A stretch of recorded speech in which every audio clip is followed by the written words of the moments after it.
We're just here just to give you a sort of we're letting you in on some of the things that we have learned in the 2 years that we married. Yeah. So we're going to try and explain to you what we've learned and share with you what we've learned so far. Yeah. You see, I'm thinking about words, honey. I'm thinking about words. You know, it's something that is words are so huge. Sometimes we are so careless the way we talk, you know, and it has, you know, words can affect us positively and negatively, you know. With words we communicate love, we communicate hate, we communicate respect, we communicate disrespect, all in the words, you see. And you know, for me, I've learned that, you see, what is the source of, this one is angry, it's all tied to what was said, you know. This one is not talking, you know, it's, you know, and, you know, backing it up with scripture, you know, the word of God is so accurate concerning words. You know, how God created the world with words. And, you know, our marriages are either destroyed or, you know, built, you know, through the words. On the wedding day, you actually use words. Words, yes. For the knot to be tied. Exactly. You are told, say I do, and this one I do. Exactly. That must be sustained. It must, yes. No matter how angry you are, agitated you are with your partner, don't use wrong words. You know, we've been there before. Yes, and that's why it's important to have the conversation when you are angry. Yeah. Because oh my God, that's something else. You're going to say the wrong things, and I'm telling you, we've been there. Exactly. We've learned, and that's why after 10 years we're saying we have learned that the best time to have a conversation, maybe to confront your friend's wrong behavior, what you don't agree with, is not when you're angry, or not when they're just done it. Allow yourself to calm down, allow yourself to cool, and then you can address it, because you can be bringing up a very valid point, but because you are angry, you are raising your voice, you're using the wrong words, it will be discarded. Exactly. So, because people, you know, I like saying this, you know, no matter, for example, you get a container, you put in clean water, and then you take that same container, you throw it in mud, you know, and it becomes so dirty, and then you get it and you give somebody, say, drink the water in here. You understand? You know, the container is bad, but the water inside is clean. It's clean. It's the same way with what we do, you know. What we have to say, there's a point, something that will help us, even help the marriage. But the tone, that's a container, is really sarcastic, you know, and bad. And the timing. Exactly. The timing is also important. You know, for me, what I've learned even about my husband, you know, him representing a male figure, is that males are not like us women. I think women are built in such a way that we can multitask. You know, I can't start a very important conversation with my husband when he's driving. Half the time he'll be agreeing, oh yes, but trust me. Then after we come home and I'm like, oh, look what I told you, and he's like, can't remember a word. And not that he decided to ignore me, but because, you know, he's wrong timing. So sometimes, you know, women, especially women, you know, we become frustrated with our husband. No, he doesn't listen to me, doesn't pay attention. Is your timing right? Yes. You know, maybe your husband has just knocked off from work and is at a stressful day. He's just entered the house. No, there's no ZESCO. If the school fees are rent, they're due. What? Your husband will look like he's not paying attention to what you're saying. Exactly. First and foremost, allow the person to settle. You know, read the mood. Read the mood before bringing up a conversation. That's one of the things I had to learn about him. Because he's not as expressive as I am. Me, I want to talk about it right there. Right there. We have to deal with it. And half the time, he can't remember what I said 10 minutes later, and it would frustrate me. And then I realized that it was wrong timing. Yes, wrong timing. But honey, again, I think we have to stress the importance and the power of words. You know?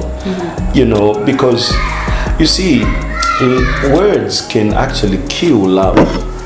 Definitely. The power of life is in the tongue, you know. So words have the power to kill romance, attraction between two precisely. people. Exactly. Because romance starts not when you're in the bedroom. No. Words.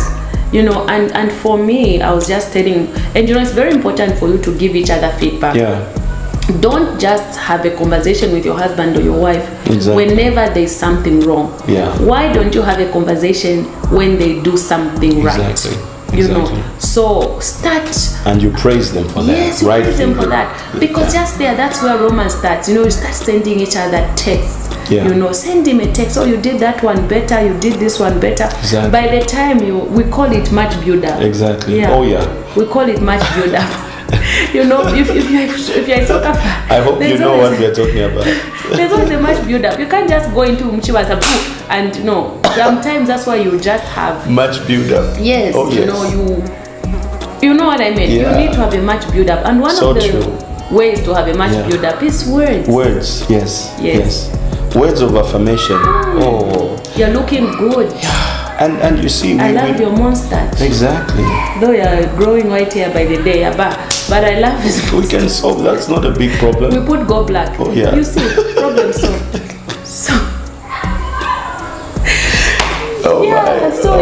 Affirm your partner. Exactly. And for males, I'm going to be very biased here. Women, we are emotional beings. And men are logical beings. Exactly. So for me, what my husband says in my ears, it goes to my mind. I start processing. Exactly. And what is in my mind affects how I feel. Exactly. To be very honest with you, not because we are behind the camera. No. One of the things that I tell him is that he has never ever made me feel ugly in this marriage. Yeah. I've had kids. And my body has changed. I don't have a flat tummy anymore. Really? Yeah, okay. Yeah, I don't have a flat tummy anymore. You see, I've not even noticed. So, he doesn't make me feel, like something. He's always attracted to me. Exactly. He's attracted, he says it, and things like that. So even and they show it. Yes. Yeah. So always tell your wife how nice she's looking. Yeah. Don't just say, oh, that stomach, tuck it in, or what. No, don't make your friend feel that way. Yeah. So choose your words and affirm your wife. And men also, trust me, like we said earlier, we said that we come from different backgrounds. Oh yes. So maybe your husband was never raised as a sharpest knife in the drawer. Yeah. He was always criticized, always what. So he's grown like up that, craving exactly. for affirmation and validation. Oh yes. So you can't add salt to the wound as a wife. You must identify and also affirm him. Yeah, talking about words, somebody says, I wish I didn't marry you. These are things that we deal with, These are things that we deal with, and we are so careful about what we say, even when we are angry, But these are cases that sometimes are brought before us. Somebody saying, I wish I don't know why I married that person. I don't know, Words. And imagine you tell your partner this, You compare your partner to another person. And that's another thing, comparison. That's another thing that breaks your partner, shattered. And you see, the thing is that if a person, I like saying this, when you're full, you want no more. Yes. Okay? When you're full, you want no more. No one wants to continue eating when they're full. You see? So when your husband is leaving the house full of what? Full of praises. His ego is full. Everything, anybody who says nice things to him, it won't matter. You understand? Because his self-image is intact. The wife has done a good job with that. You see, and it's the same with you. Imagine you are living a home where I've been telling you you're not good enough. I don't like the way you look, and all these things. You had become too fat. I don't like your stomach. I don't have these things. Who gave us a standard of what beautiful is? Whether it's size 4 or size 16. Yes, honey. And then you go out there and you meet somebody who says, "Oh, you're looking nice." That's a gap, and the enemy can enter your marriage through that. Those gaps, so don't leave any gaps, validate each other. Yeah, so much. That is so true. So, this is something that we have actually learned, because, those times where maybe we haven't talked to each other nicely, all of a sudden you feel a gap. And you see, it's so easy, and sometimes imagine people who are not spiritual. You understand? Yeah, that's how the enemy enters exactly. and destroys it. Exactly, and they begin. Yes. And in this world of Facebook or social media, where just at the click of a button, your husband will find so many write-ups, so many things, expose so many things. So you not only, and as Christians, sometimes we leave everything to prayer. Even where you need to change, where you just need to tell your partner that this is a nice haircut, you want to pray about it. Why would I pray about it? I love this haircut. Can you continue to do this haircut more often? Oh yes. And as women also invest in, and I'm coming from I'm biased, I'm a woman. Women, we like receiving. But in a marriage, we have to be balanced. You also have to learn that the little boy wrapped up in your husband's big body needs to be validated as well. Exactly. Yes. Because I don't know this lie where it came from, that men don't need to be affirmed. No. I don't know. It has gone all around the world. Do you see how my husband preaches with confidence? Because I pump confidence in him. You are the best preacher there is. Oh yeah, she tells me. She's my number one fan. Yes. So by the time he holds the mic, she's got confidence. By the time I'm smiling, showing him my dimple, he's thinking he's on the Oh yeah, world. that dimple, I'm telling you, it started a lot of things. So validate your husband as well. Yeah, it's so important. Words, oh my God. Because you see, communication, everywhere you go, whoever you ask, marriage experts, counselors, and all these people, they'll tell you how important communication is. Hey, what's communication? How do you do that? Words. And you see, that's another thing, honey, that I want us to now get into. Always being on the same page as a couple. That one. Always be on the same page. That's huge. There are couples that don't live separate lives. Huge. My husband is in full-time ministry. I've got a career and I'm in ministry. But we are on one page so that no one should feel that gap. And I always tell wives, if you don't love soccer, you better learn and let him find someone to be talking to about what he loves. He can't be a soccer fan and you want nothing to do with it. Now you're asking him, so which club is FIFA? Come on, there's Google. There's no FIFA club anywhere. Do you understand? So invest your time. FIFA won the World Cup. Hey, FIFA won the World Cup. So invest your time in developing interest in what fascinates your partner. Make it your obsession. If he loves basketball, go to the NBA, know names, know what has happened, and be on one page. And the Bible says it's a little foxes that's for the vine. So it's the small things. He's watching soccer, you're in the kitchen and asking, has FIFA now come back from break? No, you must invest your time in knowing what does my partner like. If your partner is in media, he's a social personality, what does that entail? Be interested. Know something about what they do. You are a banker. I remember the time you started working there. You come and they're telling me a lot of things that I was not understanding.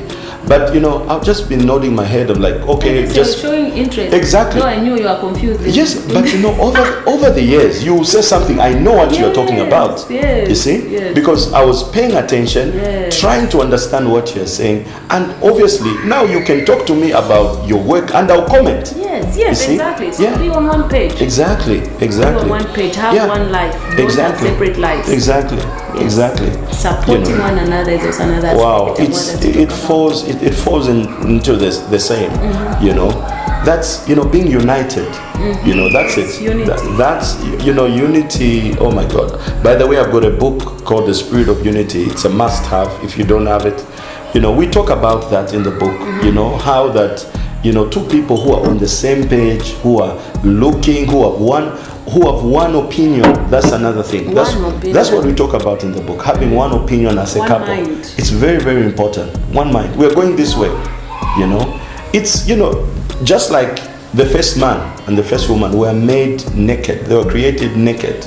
You know, that means transparency. Yes. Okay, it's very, very important. You see, and we can't be on the same page if we are not transparent. You know, it's not possible. Full disclosure. Full disclosure. Full declaration. Exactly. You know, I hear that, you know, there are some men who have hidden their phone, the pins of their phones. Their wife doesn't know. What are you hiding? Okay, why? It's my private life. It's what do you mean private life? You are married. Life? There's no privacy in marriage. My God. The two shall become one. So many men cannot leave their phones with their wives. It's tsunami. It's a big one. It's a big one. You even beat your wife over a phone. No, you have to change that. Wow. As we've got one, what do you call it? Pattern. One pattern, yeah. Yes. All the phones have one pattern. All the phones have got one pattern. Yeah. So that I see what the daughter sent. Yes. I must see. I can't take things for granted. Oh, Do you yes. understand? I have to guard my territory. I know that's another of guarding your territory. Exactly. Don't leave gaps. Guard That's the so territory. Imagine me, I'm a banker and we are on different pages. Yeah. He's just focused on ministry and focused on banking. Guess what? He'll find the daughter who will be who's more interested. And before I know it, do you understand? You become the guard your territory.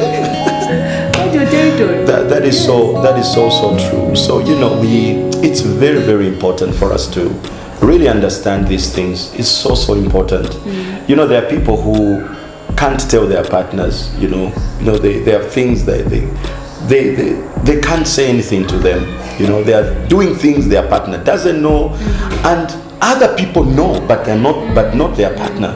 You know, and tied to that, what I want us to talk about is being vulnerable with your partner. Yeah. You know, it's very important. It is, yes. Yeah. You need to learn to be vulnerable to this person. Yeah. Because if you're not vulnerable before your partner, whoever are going to let into your inner circle, that can become an inroad for the enemy to come between you guys. Exactly. So you have to be vulnerable. Exactly. Whatever doesn't sit well, be vulnerable. Oh yes. Yeah. Oh yes. Oh yes. No, you've nailed that one. Yes. You nailed that one very well. You know, and the other thing I want to say, these are things that we say to those that are getting married. Also, you know, boundaries. You know, this one, maybe we start with relatives. You know, because they have a way they can influence your marriage, positively or negatively. You know, so this is something that we have to talk about. You know, you see, because you see. There are some people, some men who go out there and criticize their wives to their relatives. They say a lot of things about their partner, and then they expect their relatives to respect their partner. No, it can't happen. So, that's something that, many people need to guard against, because so many people, so many marriages out there are getting destroyed because of this thing.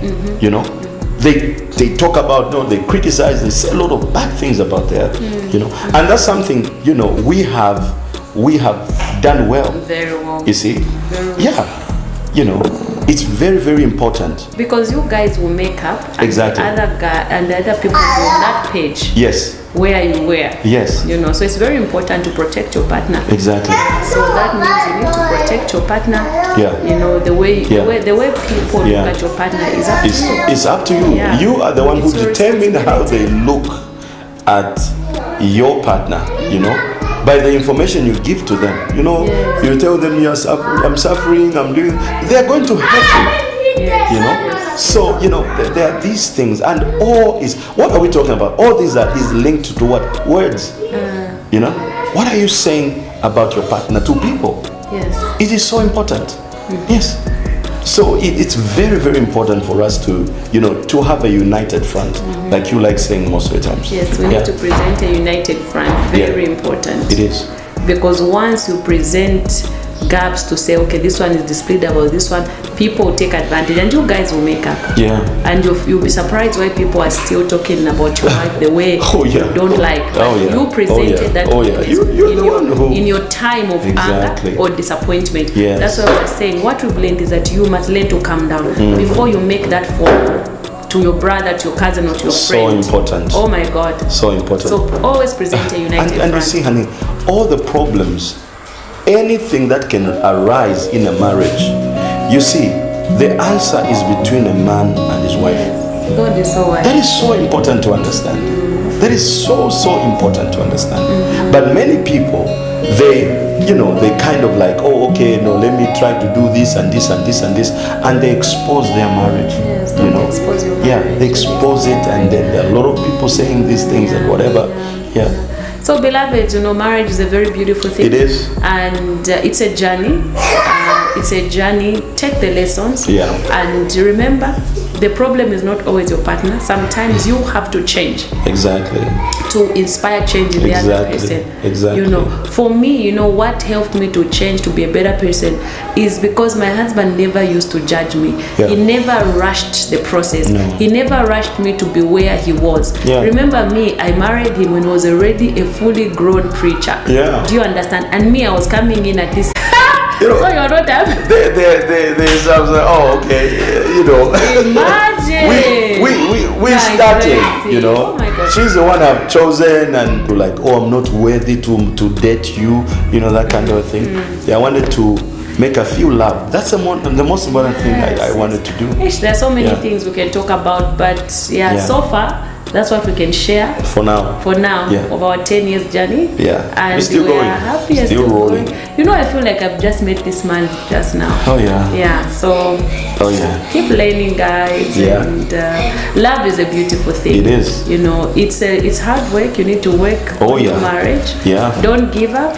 Remember, always have the end in mind. Exactly. Do you want to go back? Do you want to go back to dating, or you would rather work on this and make it beautiful? And I always say this: marriage is too long a journey to be unhappy. Oh yes. So it's better solve what you have, whatever issues, adjust what you need to adjust. True. If you don't like the way that skinny jean fits on him, buy him what you want. Me, I love looking good, so I make sure that my husband is looking nice. Exactly. When I show you the photo before and after.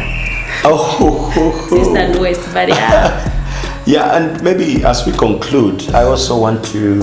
One time, I asked these my son and my daughter in the Lord. I asked them, when last did you listen to a message on marriage? Randomly, I just asked them that. So when last did you listen to a sermon that is talking about marriage? And they were like, looked at me like, wow, like never. We've never. You see, one of the things that I want for us to understand is that, we have marriage counseling before we get married, right? And for me, and half the time they're not listening. No, they're not. They're so focused on. They're just thinking about the dance, the rehearsal. They're thinking about the photographer. They're thinking about the venue. They don't remember. Exactly. So when you come into marriage now, you realize you don't know anything. You don't know anything, and you see, if you don't listen to sermons on marriage, read books on marriage to improve, guess what you're going to do? You're just going to judge each other. Yes. Yeah. You're just marriage. You're going to be unhappy. And you're going to be unhappy. And you're going to start opening doors for cheating. Because you see, knowledge. You cannot succeed in something without knowledge about that thing. So it's important for us as we are married. We're 10 years. But there's so much to learn about marriage. So there are people who are in marriage for 45 years, 49 years, 50 years, 55 years. So there's a lot to learn. So keep on learning. Keep on learning. Have mentors. Yes, have mentors. These couples that have gone ahead of you, whose marriage is beautiful. They know one or two things that you don't know. Exactly. And also, as we close, please learn to cuddle each other. Not just when you're in the bedroom. Please be romantic. Hold each other and show pride if the other one is in front. I remember what happened the last time. No, God. Do you remember what happened the last time? People think... Let me tell the story. So we were at East Park. Yes. And then he was holding my waist. And this was after like maybe 8-9 years after marriage, like last year. Yeah. He was holding my waist like no man's business. And then there were people who were behind us. And they said, Ngabaka Pele Fumo, she will learn when this guy runs away. The way he's holding her, you know, because people are not used to seeing married couples that romantic in public. Exactly. You know, exactly. So always do that, you know. And you know, for some reason, we heard what they said. And we laughed and I said, I can't run anywhere. She's my wife. Okay, guys. Till next time. We love you. Hope you learned a thing or two. Yeah. Shalom, shalom. Shalom, shalom. The Lord bless you. Amen.